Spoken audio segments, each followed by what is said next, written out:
अच्छा फ्रेंड्स, बात हो रही थी पार्किंग की शॉर्टेज की वजह से जो है वो जो भी बिल्डिंग्स बनाई जा रही हैं इस वक्त मल्टी स्टोरी या हाई राइज बिल्डिंग्स, तो उनमें पार्किंग का अपना इंतज़ाम है। बिल्डिंग के अंदर ही पार्किंग की जाती है, बेसमेंट में या थर्ड फोर्थ फिफ्थ जो है वो पार्किंग के लिए मुख्तस कर दिया जाता है, और फिर सिक्स्थ के बाद जो है वो ऊपर रेजिडेंशियल या ऑफिस बिल्डिंग, कुछ इस तरह। शॉपिंग मॉल में जो है वो ऊपर गाड़ियाँ नहीं जा सकती, तो उसमें वो प्लानिंग जो करते हैं हमारे आर्किटेक्ट वगैरह, ये उनकी प्लानिंग पे मुनहसर होता है वो किस तरह प्लानिंग करते हैं, क्योंकि प्लानिंग करने से पहले उनको बॉयलाज देखने पड़ते हैं इलाके के हिसाब से। बहरहाल, अब जब हम मेगा स्ट्रक्चर कोई भी बनाते हैं तो मेगा स्ट्रक्चर, एक तो उस मेगा स्ट्रक्चर का लोड होता है, ज़ाहिर है लाखों टन वज़न होता है उसमें, कंक्रीट का, स्टील का, सीमेंट का, शटरिंग का, डेड लोड, ब्लॉक मैसनरी और मुख्तलिफ़ चीज़ें, ये सारे लोड्स को कैलकुलेट करके जो है वो स्ट्रक्चरल इंजीनियर जो है उस पूरी बिल्डिंग का लोड कैलकुलेट करके उस बिल्डिंग के लोड को डाइवर्ट करते हैं राफ्ट पे, और राफ्ट का जितना वज़न होता है उसको डाइवर्ट करते हैं पाइलिंग पे। कुछ बिल्डिंग 12, 14, 15, 16 मंजिल बिल्डिंग स्ट्रेटा के हिसाब से, ज़मीन की हेल्थ स्ट्रेटा क्या है, लूज सॉइल है, आया उसमें नीचे टो लेवल पे स्टोन है, आपको सख्त जो आपका सॉइल होती है, हार्ड सॉइल, वो उसका लेवल कहाँ पर है उस ज़मीन के अंदर। तो जो जिस तरह ये पंजाब साइड के इलाके हैं मुख्तलिफ़, जिसमें जनूबी पंजाब का एरिया आ जाता है या अपर पंजाब के एरियाज़ आ जाते हैं, वहाँ पर आपको पता है कि दरिया की सैंड है और उसमें जो है वो नीचे रॉक नहीं है, तो टो लेवल नहीं मिलता आपको। तो वहाँ अगर पायल की जाए तो वो पायल जो है इफ़ेक्टिव नहीं होती, क्योंकि पायल का टो लेवल कहीं नहीं मिलता। वो जितना ज़मीन के अंदर आप बोर करेंगे 200 फुट, 300 फुट, 400 फुट, वो रेती के अंदर ही ड्राइवन होता चला जाएगा बोर, और उसका कोई एक सर्टन किसी जगह पे रॉक नहीं मिलेगा आपको, टो लेवल जो है वो हार्ड स्ट्रेटा नहीं मिलेगा। तो इस वजह से जो है वो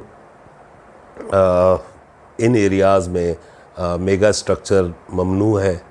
नहीं बना सकते। इस्लामाबाद साइड पे बना सकते हैं कि, लेकिन वहाँ पर भी दो फैक्टर इन्वॉल्व हैं।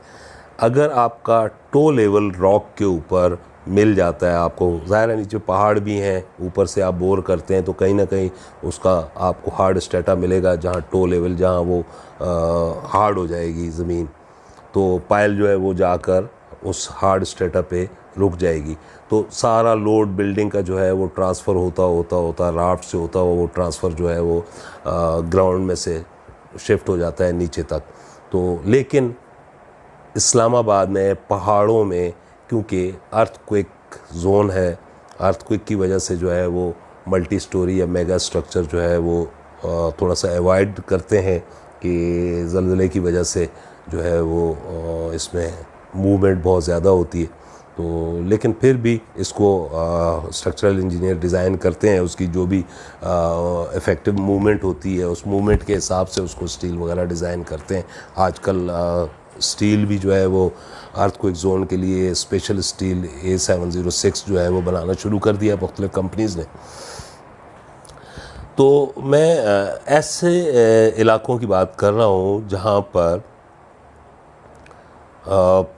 नेचुरली जो है वो हार्ड स्ट्रेटा है, या थोड़ा बहुत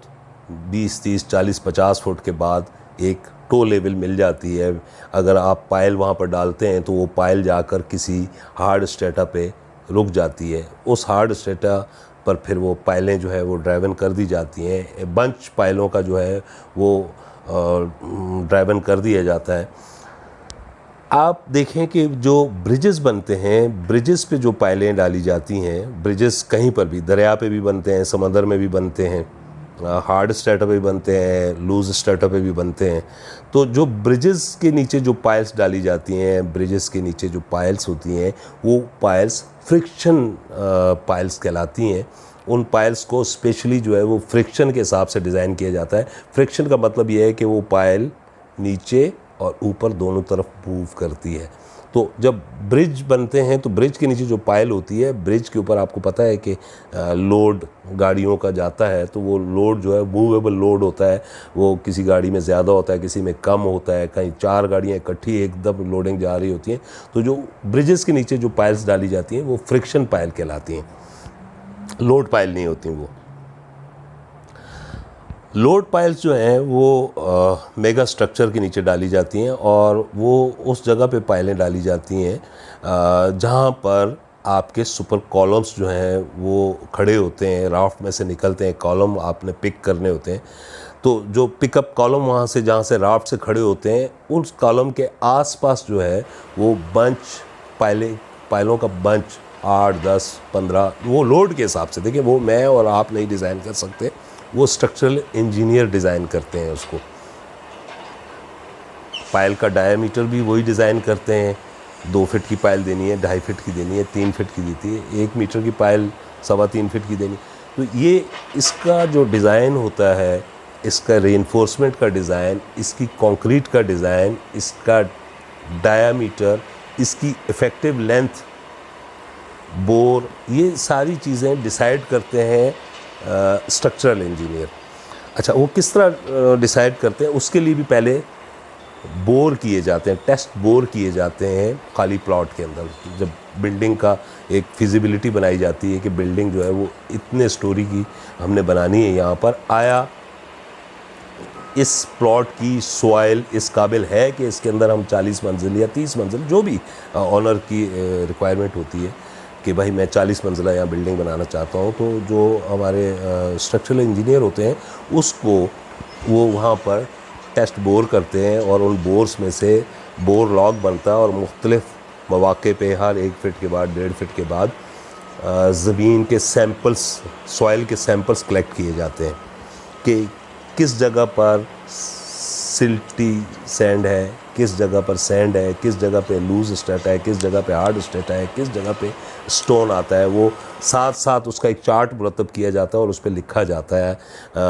पूरा एक सिस्टम होता है, जब तक वो बोर जो है वो जाता है और जब तक वो हार्ड स्टोन तक पहुंचता है, उस वक्त तक उसके अंदर जितनी भी लेयर्स होती हैं जो नेचुरल कुदरती अल्लाह ताला ने बनाई होती हैं ज़मीन के अंदर, तो उन तमाम लेयर्स की डेप्थ,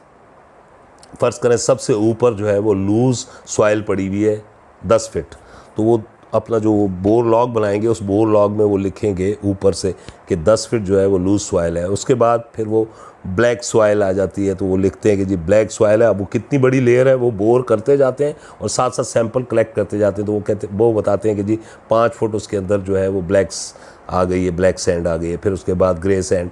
मुख्तलिफ़ चीज़ें हैं, कॉकली शेल, पता नहीं क्या क्या चीज़ें वो फिर ज़मीन में से निकलती हैं और उसका वो पूरा एक रिपोर्ट बनती है। फिर वो लेबॉर्ट्री जाती है और लेबॉर्ट्री से चेक होने के बाद फिर उसका पूरा एक सॉइल टेस्ट रिपोर्ट बनती है। सॉइल टेस्ट रिपोर्ट बनने के बाद वो स्ट्रक्चरल इंजीनियर के पास आती है। स्ट्रक्चरल इंजीनियर फिर उस ज़मीन का जो स्टेटा है उस सारे को स्टेटा चेक करने के बाद ज़मीन के फिर वो फाइनल डिसीजन देता है कि भाई ठीक है, इसके ऊपर 40 मंजिल बन सकती है, ये 50 मंजिल बन सकती है या नहीं बन सकती। ज़मीन की वो बेयरिंग कैपेसिटी जो है वो कैलकुलेट कर लेते हैं कि भाई ज़मीन इतना लोड बेयर कर सकती है, वो उस लोड के हिसाब से फिर वो अपनी पाइल्स को डिज़ाइन करते हैं। बहरहाल डिज़ाइनिंग का मामला, ये सारी चीज़ें इस पर मैं डिस्कस नहीं करना चाहता, क्योंकि देखिए मेरा ताल्लुक़ आप लोगों के साथ साइट सुपरवाइज़र की हैसियत से, साइट फोरमैन की हैसियत से या एक साइट पर वर्कर के हैसियत से मैं आपसे बात कर रहा हूँ और आपको वो गाइडलाइन देना चाह रहा हूँ कि जो हमारे पास डिज़ाइन आता है, जो ड्राइंग्स आती हैं, जो उनकी रिक्वायरमेंट होती है कंसल्टेंट्स की, स्ट्रक्चरल इंजीनियर्स की, उसके मुताबिक हमने काम करना है, उनके डिज़ाइन के मुताबिक उनको मुतमईन करना है और अपनी बिल्डिंग को, अपने आप को मेक श्योर करना है कि हमने as per structural engineer instructions as per structural engineer instructions and their drawings हम उस काम को बेहतरीन तरीके से करें मौके पे। अब मौके पर काम करना होता है हमने, और उस काम को हमें स्ट्रक्चरल इंजीनियर को वेरीफाई करवाना होता है, चेक करवाना होता है कि हम आपके डिज़ाइन के हिसाब से काम कर रहे हैं, और इस तरह हमने बोर किया, इस तरीके से हमने स्टील केज तैयार किए, रीइंफोर्समेंट तैयार की। अब रीइंफोर्समेंट, अच्छा, इसकी पूरी पाइलिंग की जो है ना, ये पूरी एक कैलकुलेशन, पूरा एक लॉग बनता है, पूरा एक चार्ट बनता है। पायल के सबसे पहले तो कोऑर्डिनेट होते हैं, जो कि ज़्यादातर स्ट्रक्चरल इंजीनियर अपनी ड्राइंग में मार्क कर देते हैं कि इस पायल का ये कोऑर्डिनेट है। कोऑर्डिनेट एक बारीक नुक्ता होता है, पॉइंट होता है आपके प्लॉट के अंदर। वो पॉइंट पर स्टाफ खड़ा करके और टोटल स्टेशन से कोऑर्डिनेट चेक किए जाते हैं कि ड्राइंग के अंदर इस जगह पे ये सेंटर पॉइंट है पायल का। 3 फुट की पायल है तो 3 फुट का मतलब ये कि 1.5 फुट पे उसका सेंटर रेडियस होगा। उस सेंटर पे उसको स्टाफ को खड़ा किया जाता है और वहाँ मार्किंग करके ओके कर दिया जाता है। फिर उस जगह पर एक स्टील गार्ड दिया जाता है। ये मैं आपको ये उसका जो प्रोसीजर है, स्टील गार्ड दिया जाता है। उसके बाद उसके ऊपर मशीन फिट की जाती है जो बोर करती है, जो ज़मीन के अंदर सुराख करती है, बोर करती है। बोरिंग मुख्तलिफ़ चीज़ों से होती हैं। बोरिंग के लिए ऑगर इस्तेमाल की जाती है, जो पूरी वर्ल्ड में तरीक़ेकार चलता है। और ऑगर के अलावा बोर करने के लिए 2-3 मेथड और हैं। स्ट्रेट रोटरी है, उससे भी बोर हो जाता है। रिवर्स रोटरी है, उससे भी बोर हो जाता है। पानी एक तालाब बना दिया जाता है, उसके अंदर खुला पानी डाला जाता है, फिर वहाँ से एक छोटा सा एक टनल बना के उस बोर वाली जगह पे ले आया जाता है और एक मशीन लगा दी जाती है जिसके नीचे कटर लगा होता है, उसमें डायमंड टिप्स होते हैं और वो चलना शुरू होता है। तो वो पानी, जो पानी होता है, वो पानी एक नाली के ज़रिए उस बोर के अंदर जाता है और जो मशीन कटर चला रही होती है वो उस पानी को सक करके दोबारा रिटर्न उस खड्डे में फेंक रही होती है जो तालाब आपने बनाया होता है। तो पानी सर्कुलेट करता है। तो इस मशीन को कहते हैं रिवर्स रोटरी। तो जो पानी होता है उसके अंदर बेंटोनाइट डाल दिया जाता है, एक केमिकल होता है, ताकि आपका जो स्ट्रेटा है, आपका जो बोर है, वो स्ट्रेट सीधा जाए और गिरे ना, उसकी जो वॉल्स हैं वो कोलैप्स ना हो। तो इसलिए बेंटोनाइट एक केमिकल है जो स्ट्रॉन्ग करता रहता है, आपकी वॉल्स को जो है स्टेबल करता रहता है, बोर की वॉल्स को। तो बेंटोनाइट का इस्तेमाल किया जाता है। बहुत सारी जगहों पे मैंने देखा है कि लोग बेंटोनाइट, वो कहते हैं यार ये मट्टी चिकनी है, जहाँ बोर करें या चिकनी मिट्टी है, बेंटोनाइट, वो ऑलरेडी बेंटोनाइट भी एक मट्टी होती है दरिया की। जो दरिया के बाद जब पानी उतर जाता है, तो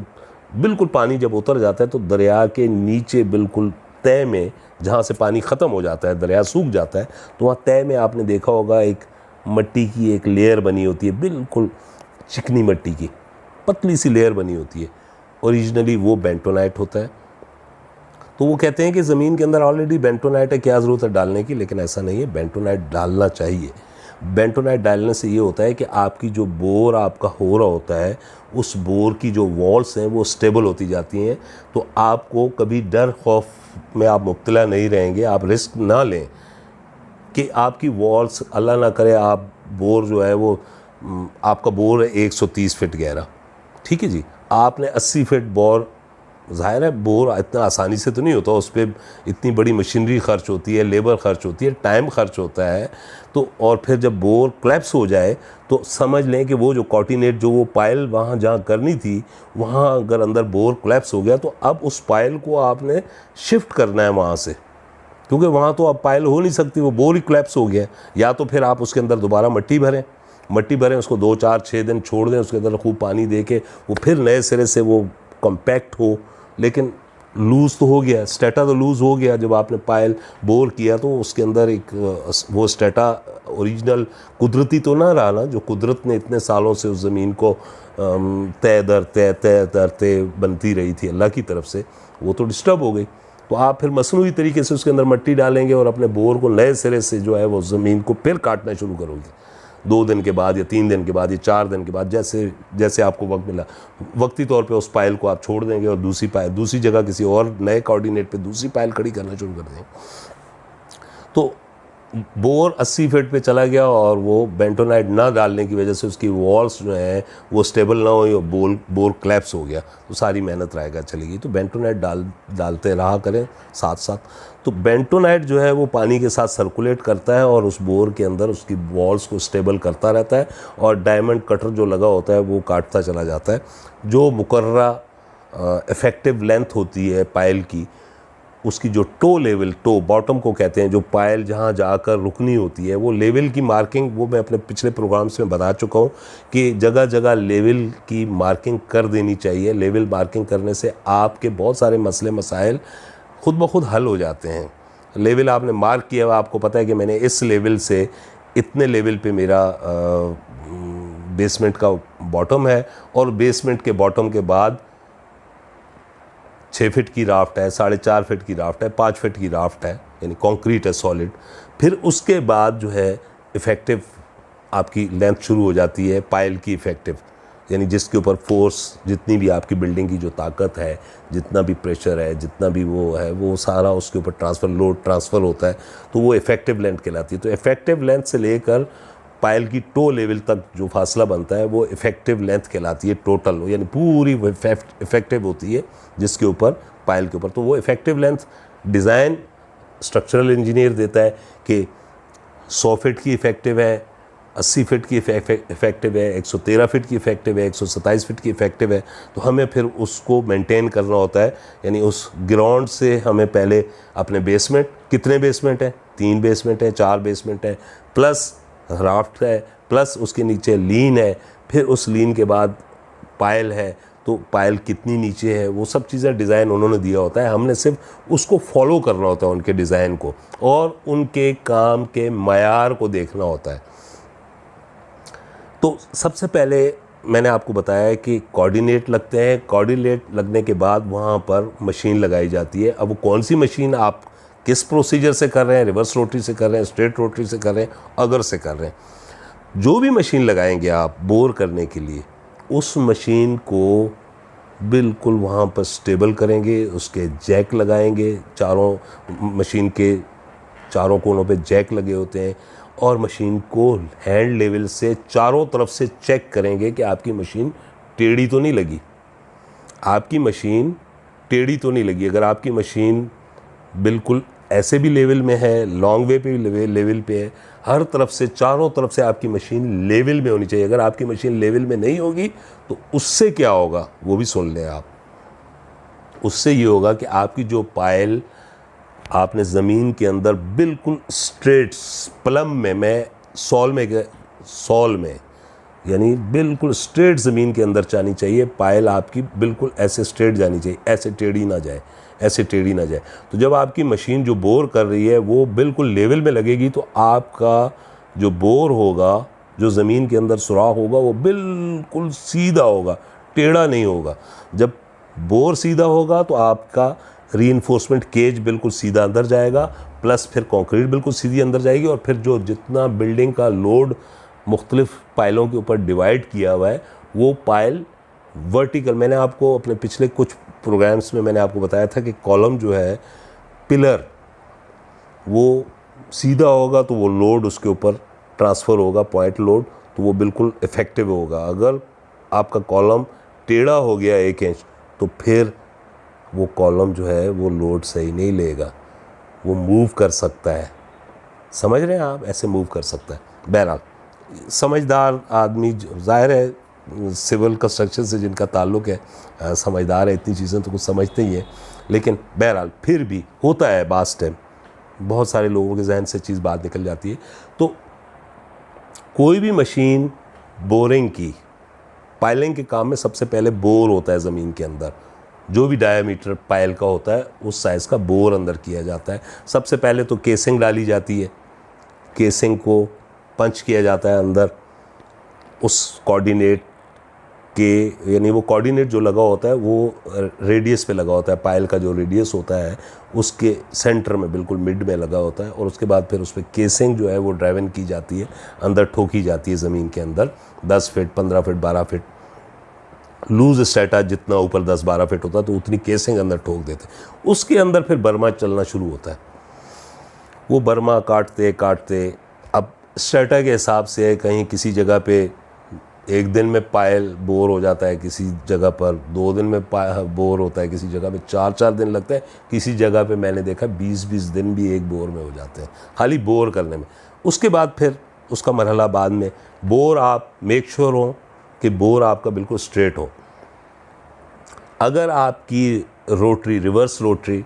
या स्ट्रेट रोटरी वो लेवल में नहीं होगी वहाँ पर प्लेटफॉर्म पे, या अगर आपकी लेवल में नहीं होगी तो आपका बोर किसी भी साइड पे टेढ़ा हो सकता है, ऐसे भी हो सकता है, ऐसे भी हो सकता है, ऐसे भी हो सकता है, ऐसे भी हो सकता है। तो मेक श्योर आप श्योर हो आप अपनी मशीन को लेवल में लगाएंगे, चारों तरफ से लेवल को, चारों कोनों से उसको लेवल से चेक करेंगे तो आपका बोर बिल्कुल स्ट्रेट ज़मीन के अंदर जाएगा। जब बोर स्ट्रेट जाएगा तो आपकी पायल बिल्कुल स्ट्रेट होगी और वो पूरा लोड उसके ऊपर जो डिवाइड करके लोड, जो इफेक्टिव लोड उसके ऊपर दिया वो लोड वो उठाएगी। वो पायल कभी फेल नहीं होगी, उसका लोड टेस्ट करवाएंगे कभी फेल नहीं होगी। अच्छा, बहरहाल वर्किंग पायल से पहले बोर टेस्ट होते हैं, टेस्ट बोर करवाए जाते हैं, वहाँ से स्टेटा कलेक्ट किया जाता है। वो स्टेटा जो है वो लेबॉर्ट्री जाता है, वो सारी चीज़ें कि इस ज़मीन के अंदर कितनी लेयर्स हैं, किस किस किस्म की लेयर्स हैं, किस किस्म की मिट्टी है इसके अंदर, इतने फुट 200 फुट तक या 100-150 फुट तक या 130 फुट तक, ये सारी चीज़ें। उसके बाद टेस्ट पायल की जाती है। टेस्ट पायल करने के बाद स्ट्रक्चरल इंजीनियर टेस्ट पायल रेकमेंड करते हैं कि भाई इस साइज़ की पायल फला जगह वो पॉइंट आउट करते हैं। उसके कोऑर्डिनेट, टेस्ट पायल के कोऑर्डिनेट भी वो खुद देते हैं स्ट्रक्चरल इंजीनियर, क्योंकि बहुत सारी जगहों पे, क्योंकि एक जो पायल है वो ज़मीन के अंदर ड्राइवन करने में लाखों रुपए खर्च हो जाता है। तो टेस्ट पायल को चेक किया जाता है, उसके ऊपर 2 टाइम्स जो आपका रिक्वायर्ड लोड होता है, यानी बिल्डिंग का जो लोड होता है, जो उस एक पायल के ऊपर आना होता है, उस एक पायल पे जितना भी लोड आना होता है उसका डबल जो है उसके ऊपर लोड रख के उस पायल को चेक किया जाता है। या दूसरी कंडीशन, या उस पायल के ऊपर इतना लोड डाला जाता है कि वो पायल कोलैप्स हो जाए, यानी पायल कोलैप्स हो जाए, पायल यानी ख़राब हो जाए, टूट जाए, अंदर ज़मीन के अंदर टूट जाए। तो किस लोड में वो टूटी, या तो उस लोड को चेक किया जाता है कि किस लोड में ये पायल कोलैप्स हो गई, पायल ख़राब हो गई, अंदर इसमें कहीं ना कहीं क्रैक आ गया, या तो इस तरह चेक किया जाता है। या फिर उस पायल के ऊपर जो लोड स्ट्रक्चरल इंजीनियर ने डालना है उसका डबल लोड। आपने देखा होगा पुराने ज़माने में पायलें चेक होती थी, वो जो बहुत सारी बोरियां भर भर के एक प्लेटफॉर्म बनाते थे, उस पर बोरियां भर भर के बड़ी सेटिंग से बोरियां रखी होती थी। वो बोरियां लोड होता था,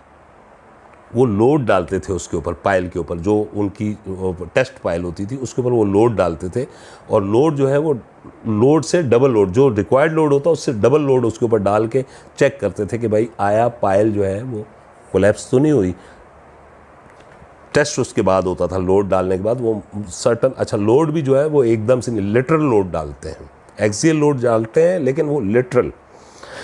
आराम आराम से थोड़ा थोड़ा लोड उसके ऊपर ट्रांसफ़र करते जाते हैं। वो जैक के ज़रिए ऊपर जो लोड रखा होता है वो तो एक ही दफ़ा सारा चढ़ा देते हैं, जितना डबल, यानी उस पायल के ऊपर जो चाहिए उसका डबल ऊपर चढ़ा देते हैं। लेकिन इफ़ेक्ट वो तब करता है कि उसके नीचे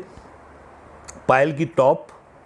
और उस सारे लोड के नीचे एक बहुत हैवी गडर दिया जाता है। उसके गडर के बिल्कुल सेंटर में एक जैक लगाया जाता है। उस जैक को मुख्तलिफ वक्त में प्रेशर देते रहते हैं, तो वो प्रेशर यानी पायल की टिप और इस गडर के दरमियान जैक प्लस जैक का जो सिलेंडर है जो अंदर बाहर आता है, यानी जैसे जो आप प्रेशर देते हैं तो सिलेंडर ऊपर उठता है, तो इतना गैप देकर उसके अंदर जैक कैलिब्रेटेड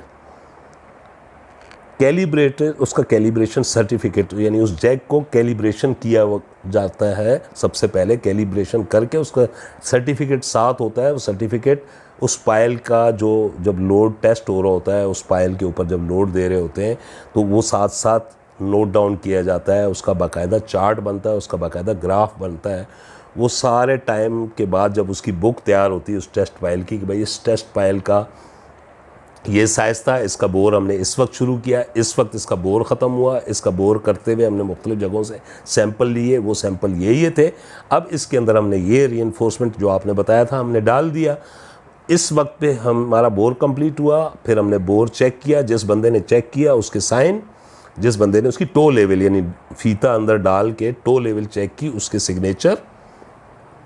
फिर उसके बाद रीइंफोर्समेंट उसके अंदर जो स्ट्रक्चरल इंजीनियर बताए वो रीइंफोर्समेंट अंदर ड्राइव इन करनी पड़ती है क्रेन से। उसके बाद उसके अंदर कंक्रीट की जाती है। कंक्रीट का डिज़ाइन स्ट्रक्चरल इंजीनियर देता है। कंक्रीट किस वक्त आई, किस वक्त आपने कंक्रीट शुरू की, किस वक्त आपने बैचिंग प्लांट पे कंक्रीट बनानी शुरू की, उसका टाइम, यानी इसका पूरा एक जो है वो रिटर्न में एक एक मिनट की रिपोर्ट लिखी जाती है जो टेस्ट फाइल होती है, क्योंकि वो बहुत अहम मामला होता है टेस्ट फाइल का। तो टेस्ट फाइल बहुत ही तवज्जो की, बल्कि सारी पाइलिंग का काम ही सारा तवज्जो का है। इसके अंदर तो आपको एक्स्ट्रा ऑर्डिनरी तवज्जो करनी पड़ती है। आपकी नींदें जो है वो, मैंने अपने एक प्रोग्राम में बताया था कि सबसे मुश्किल मरहला जो है वो मेगा स्ट्रक्चर बनाने में सबसे मुश्किल मरहला जो है वो पाइलिंग का होता है। आदमी को बूढ़ा कर देती है पाइलिंग का काम जो है इंसान को बूढ़ा कर देता है, रात दिन जागना पड़ता है। बहरहाल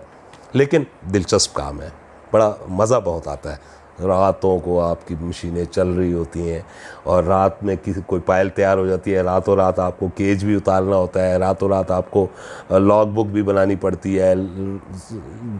पेपर वर्क भी करना पड़ता है, रातों रात आपको कंक्रीट बैचिंग प्लांट पे ऑर्डर करनी पड़ती है, रातों रात बैचिंग प्लांट पे अपना नुमाइंदा भेजना पड़ता है, वहाँ से कंक्रीट ट्रांजिट मिक्सर पे कंक्रीट को ट्रांसफ़र करवाना पड़ता है, फिर उसको कंक्रीट को आपको करना पड़ता है। अच्छा, इसमें बहुत सारे चीज़ें साथ साथ होती रहेंगी। ये एक थोड़ा सा प्रोसीजर लंबा है, तो